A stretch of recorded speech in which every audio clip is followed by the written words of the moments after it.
গল্পের নাম মেসেজ। একটি ছোট্ট গ্রামে একটি ছেলে থাকত। ছেলেটির নাম অরুণ, আর তার মা মারা গেছে 6 মাস আগে। একদিন অরুণের সাথে একটা ঘটনা ঘটল। তখন রাত 2টো বাজে। অরুণ ফোনটা হাতে নিয়ে দেখছিল, তখন অরুণের মায়ের একটা মেসেজ এসেছে। মেসেজে লেখা আছে, তুই ঠিক আছিস তো অরুণ? তারপর অরুণ মায়ের ফোনে মেসেজ করল, তুমি এখনো ঘুমাওনি কেন? অরুণের মা মেসেজ করে বলল, ঘুম আসে না রে, তোকে খুব দেখতে ইচ্ছা করছে। তারপর অরুণ বিরক্ত হয়ে লিখল, মা, আমি ব্যস্ত আছি, বারবার মেসেজ করো না, কাল সকালে কথা বলবো। তারপর অরুণ মেসেজটা সেন্ড করার আগেই একটু থেমে গেল।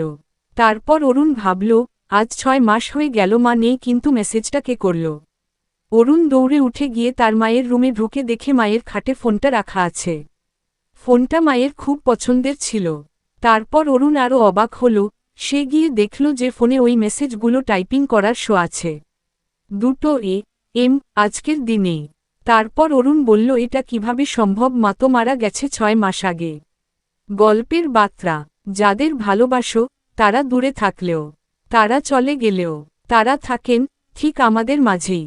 তো বন্ধুরা, গল্পটি ভালো লাগলে একটা লাইক, কমেন্ট, শেয়ার আর সাবস্ক্রাইব করে দেবেন। ধন্যবাদ।